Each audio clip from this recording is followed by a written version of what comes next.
பாஷஸ் கிச்சனில் இன்றைக்கி நம்ம பார்க்க போகிறது Sunday lunch special episode number 6. So லன்ச்க்கு ஸ்பெஷலாக என்ன ப்ரிப்பேர் பண்ணுறது அப்படின்றத இந்த வீடியோவில் நம்ம பார்க்க போகிறோம். சண்டே லன்ச் ஸ்பெஷல் எபிசோட்ஸில் இந்த சண்டே நாங்கள் ப்ரிப்பேர் பண்ணது மட்டன் எலும்பு குழம்பு, ரத்து பொரியல், கோலா உருண்டை, ஒயிட் ரைஸ், ரசம், அப்புறம் கர்ட். இந்த வீடியோவில் மட்டன் எலும்பு குழம்பு மதுரை ஸ்டைல் எப்படி பண்ணலான்னு பார்க்கலாம். மட்டன் எலும்பு குழம்பு செய்கிறதுக்கு அரை மூடி தேங்காவை எடுத்து கொஞ்சம் துருவி பாதியாக எடுத்து வச்சுக்கிட்டாங்க. ஸோ பாதி தேங்காய் வந்து அதில் நாங்கள் ரத்த பொரியல் போடுறதுக்கும் பாதி தேங்காவை குழம்புக்கு போடுறதுக்கும் அரைச்சிக்க போகிறோம். ஸோ குழம்புக்கு போடுறது தேங்காயில் வந்து ஒரு 2லேருந்து 3 சின்ன வெங்காயம் சேர்த்துக்கோங்க. 1.5 ஸ்பூன் வந்து அதில் ஜீரகம் சேர்த்துக்கோங்க. ஸோ எலும்பு பார்த்திங்கன்னா 1/2 கிலோ எலும்பு தான், அதனால் அதுக்கு தேவையான மசாலா மட்டும் போட்டுக்கலாம் நம்ம. அதுக்கப்புறமா 1 ஸ்பூன் சோம்பு சேர்த்துக்கோங்க. அப்புறம் கொஞ்சம் கசகசா சேர்த்துக்கோங்க. இது எல்லாத்தையும் சேர்த்து போட்டு அரைச்சி நம்ம பேஸ்ட் மாதிரி ரெடி பண்ணி வச்சுக்க போகிறோம். இதுதான் வந்து நம்ம மட்டன் எலும்பு குழம்புக்கு போட போகிறோம். ஸோ இந்த ப்ரிப்ரேஷன் ஸ்டார்ட் பண்ணுறதுக்கு முன்னாடியே இந்த பேஸ்ட் எல்லாமே ரெடி பண்ணி எடுத்து வச்சுக்கோங்க. இப்போ இந்த மட்டன் குழம்புக்கும் 3 டிஷ்க்கும் தேவையான கரம் மசாலா அரைச்சி எடுத்து வச்சுக்கலாம். பட்டை, கிராம்பு, கடல் பாசி, அப்புறம் இந்த ஸ்டார் அனீஸ் இந்த அளவுக்கு நீங்கள் போட்டிங்கன்னா போதும். கூட இருந்தால் கூட நீங்கள் அந்த பவுடரை அதுக்கப்புறமா கூட யூஸ் பண்ணிக்கலாம். ஸோ அந்த மாதிரி போட்டு நீங்கள் அரைச்சி எடுத்து வச்சுக்கோங்க. இப்போ குழம்புக்கு போட வேண்டிய இந்த தேங்காய் பேஸ்ட் நம்மளுக்கு ரெடி ஆயிடுச்சு. ஸோ இந்த பதத்தில் இதையும் அரைச்சி எடுத்து வச்சுக்கோங்க. இது ரெண்டும் வந்து ரத்த பொரியலுக்கும் கோலா உருண்டைக்கும் போட போகிறது. ஸோ அந்த வீடியோ நான் உங்களுக்காக தனியாக போஸ்ட் பண்ணுறேன். ஸோ இங்கே நாங்கள் கறி எல்லாத்தையும் கழுவி எடுத்து வச்சுட்டோம். இப்போ வந்து லன்ச் ஸ்டார்ட் பண்ண வேண்டியது தான். இப்போ வந்து ரசம் செஞ்சிட்ருக்காங்க. மசாலாவை நல்லா பவுடரை அரைச்சி எடுத்து வச்சுக்கோங்க. இப்போ இந்த மட்டன் எலும்பு குழம்பு செய்கிறதுக்கு ஒரு ப்ரெஷர் குக்கர் எடுத்துக்கோங்க. அதில் ஒரு 4லேருந்து 5 டேபிள் ஸ்பூன் வரைக்கும் எண்ணெய் ஊற்றிக்கோங்க. இந்த மட்டன் குழம்போட மசாலாலாம் தாளிச்சிட்டு மட்டனையும் போட்டுட்டு நம்ம இதில் விசில் வச்சு இறக்க போகிறோம். ரொம்ப ஈஸி தான் இந்த குழம்பு செய்கிறது. எண்ணெய் சூடானதுக்கப்புறமா இதில் 2 பிரிஞ்சி இலையை இந்த மாதிரி பாதியாக கட் பண்ணி சேர்த்துக்கோங்க. பிரிஞ்சி இலை நல்லா சூடானதுக்கப்புறமா இதில் அரைச்சி எடுத்து வச்சுருக்கிற இந்த கரம் மசாலா பவுடர் நம்ம சேர்த்துக்க போகிறோம். 1 டேபிள் ஸ்பூன் வரைக்கும் இந்த கரம் மசாலா பவுடர் சேர்த்துக்கோங்க. இந்த மசாலா பவுடர் தான் நம்ம 3 டிஷ்க்குமே யூஸ் பண்ண போகிறோம். அதே மாதிரி இதில் வெங்காயம் பார்த்திங்கன்னா ஒரு 3 வெங்காயம் நீளமாக நறுக்கி அதையும் வந்து இதில் சேர்த்துக்கோங்க. எண்ணெய் வந்து சூடாக தான் இருக்குது. ஸோ எல்லாத்தையும் சேர்த்து நல்லா வதக்கிக்கலாம். வெங்காயம் ஒரு பாதி வதங்கினதுக்கப்புறமா கொஞ்சம் இதில் கல் உப்பு சேர்த்துட்டு எல்லாத்தையும் மறுபடியும் நல்லா மிக்ஸ் பண்ணிக்கோங்க. இன்னும் ஒரு 2 நிமிஷம் வதங்க விடுங்க. வெங்காயம் நல்லா வதங்கினதுக்கப்புறமா இதுக்கு நறுக்கி எடுத்து வச்சுக்க தக்காளி சேர்த்துக்கலாம். இதில் நீங்கள் 3 வெங்காயம் சேர்த்துறீங்க அப்படின்னா 4 தக்காளி இதில் சேர்த்துக்கோங்க. நல்லா பழமாக இருக்கிற தக்காளி இதில் சேர்த்துட்டு அதையும் நல்லா வதக்கிக்கலாம். வெங்காயம், தக்காளி, இந்த மசாலா எல்லாம் எண்ணெயில் ஒரு 5 நிமிஷம் நல்லா வதங்க விடுங்க.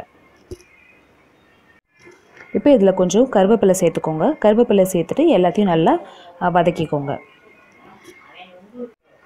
வெங்காயம், தக்காளி நல்லா வதங்கினதுக்கப்புறமா இதில் 1 டேபிள் ஸ்பூன் வரைக்கும் இஞ்சி பூண்டு பேஸ்ட் சேர்த்துக்கோங்க. அதையும் நல்லா வதக்கிக்கலாம். இது வந்து ஆயிட்டிருக்க டைமில் இன்னொரு பர்னரில் வந்து ஒரு கடாய் வச்சுட்டு அதில் இந்த கோலா உருண்டைக்கு தேவையான கீமா மசாலா கீமா கறியை வந்து போட்டு வதக்கிக்கலாம் அப்படின்னு சொல்லி ஒரு பர்னர் ஆன் பண்ணி வச்சுருந்தோம். இன்னொரு பர்னரில் கோலா உருண்டைக்கு தேவையான அந்த மட்டன் கீமாவை வந்து நல்லா வதக்கிக்கிட்டு இருந்தாங்க. ஸோ இந்த ரெசிபி எப்படி செய்கிறது அப்படின்றது நான் தனியாக ஒரு வீடியோவில் உங்களுக்காக போஸ்ட் பண்ணுறேன். ஸோ கோலா உருண்டை செய்கிறதும் ரொம்ப ஈஸி தான். ரொம்ப கிறிஸ்பியான கோலா உருண்டையாக இருந்தது இது நாங்கள் செஞ்சது. ஸோ இந்த ரெசிபி எப்படி செய்கிறது அப்படின்றது நான் இன்னொரு வீடியோவில் உங்களுக்காக போஸ்ட் பண்ணுறேன். இஞ்சி பூண்டு பேஸ்ட்டு, வெங்காயம், தக்காளி எல்லாம் போட்டு நல்லா வதக்கினதுக்கப்புறமா இதில் வந்து நம்ம இந்த குழம்புக்கு தேவையான மிளகா பொடியும் மல்லிப்பொடியும் சேர்த்துக்கலாம். ஸோ இந்த அளவுக்கு இதில் எண்ணெய் இருந்தால் போதும். அப்போ தான் வந்து உங்கள் மட்டன் குழம்பு நல்ல ஒரு டேஸ்ட் கொடுக்கும். எண்ணெய் கம்மியாகிட்டால் கூட நீங்கள் அதுக்கப்புறம் கூட நீங்கள் சேர்த்துக்கலாம். இதில் ஒரு 3 டேபிள் ஸ்பூன் வரைக்கும் மல்லிப்பொடி சேர்த்துக்கோங்க. ஸோ மல்லிப்பொடியில் இது வந்து பிளெயின் மல்லிப்பொடி தான். ஸோ ஒரு 3 டேபிள் ஸ்பூன் மல்லிப்பொடி சேர்த்துக்கோங்க. உங்கள் காரத்துக்கு ஏற்ப 2 இல்லை 2 டேபிள் ஸ்பூன் வரைக்கும் இதில் நீங்கள் மிளகா பொடி சேர்த்துக்கலாம். ஸோ அதுவும் வந்து வீட்டில் அரைச்சது தான். இப்போ இது எல்லாத்தையும் நல்லா மிக்ஸ் பண்ணிக்கலாம். மிக்ஸ் பண்ணிவிட்டு இந்த மசாலா பொடி ஒரு 2லேருந்து 3 நிமிஷம் இந்த எண்ணெயில் வதங்க விடலாம்.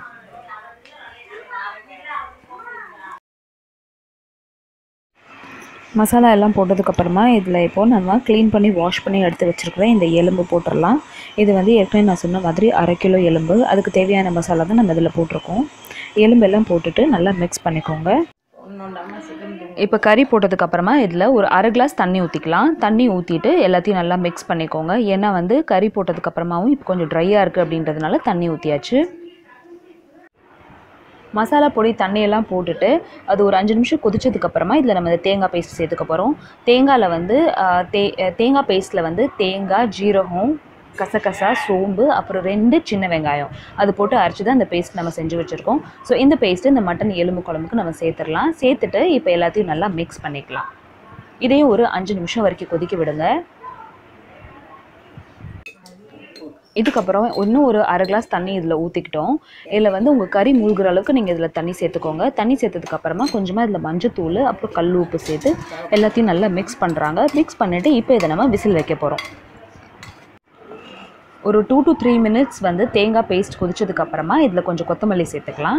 கொத்தமல்லி சேர்த்துட்டு எல்லாத்தையும் நல்லா மிக்ஸ் பண்ணிக்கோங்க. இந்த ஸ்டேஜில் உங்களுக்கு உப்பு கம்மியாக இருந்துச்சுன்னா இன்னும் கொஞ்சம் நீங்கள் சேர்த்துக்கலாம். ஏன்னா நம்ம தண்ணி சேர்த்துருக்கோம் அப்படின்றதுனால உங்களோட குழம்பு வந்து என்ன கன்சிஸ்டன்சியில் வேணுமோ அந்தளவுக்கு நீங்கள் இதில் தண்ணி சேர்த்துட்டு இப்போ இதை நம்ம மூடி வச்சிடலாம். ஒரு 4லேருந்து 5 விசில் வரைக்கும் இதை நம்ம வேக வைக்கலாம். மட்டன் குழம்பு ஒரு 4 விசில் வந்ததுக்கப்புறமா அதை இறக்கி வச்சாச்சு. இப்போ வந்து ரத்த பொரியலும் கோலா உருண்டையும் மட்டும் தான் செய்யணும். ஸோ ரத்த பொரியலுக்கு தேவையான அந்த மட்டன் கீமாவை நல்லா வதக்கிட்டு அதை ஃபேனில் ஆற வச்சிடணும். அதை வந்து மிக்சியில் போட்டு அரைக்கணும் கோலா உருண்டை பிடிக்கிறதுக்கு. ஸோ அந்த இன்பிட்வீன் கேப்பில் வந்து ரத்த பொரியல் செஞ்சிடலாம் அப்படின்னு சொல்லிட்டு ஒரு கடாயில் எண்ணெய் விட்டு அதில் வந்து இந்த சின்ன வெங்காயம், பச்சை மிளகாய் எல்லாம் போட்டு தாளிச்சிட்டு இருந்தாங்க. ஸோ இந்த ரத்த பொரியல் செய்கிறது ரொம்ப ஈஸி தான். ஒரு 10 to 15 மினிட்ஸில் இந்த ரத்த பொரியல் இன்ஸ்டண்ட்டாகவே ஆயிடுச்சு.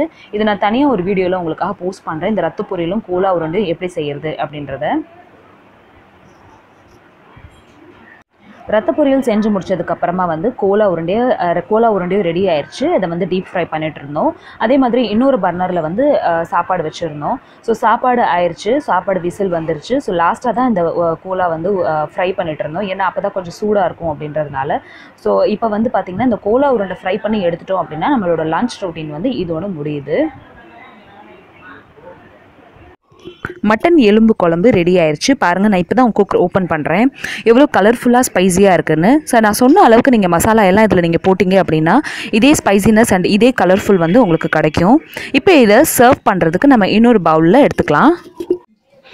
இந்த லஞ்ச் ரொட்டீன் ஸ்டார்ட் பண்ணுறதுக்கு முன்னாடி இதுக்கு தேவையான அந்த தேங்காய் பேஸ்ட்டு, பொரிகடலை பவுடர், அப்புறம் வந்து தேங்காய் துருவல், இது எல்லாத்தையுமே வந்து ஃபஸ்ட்டு ரெடி பண்ணி எடுத்து வச்சுக்கோங்க.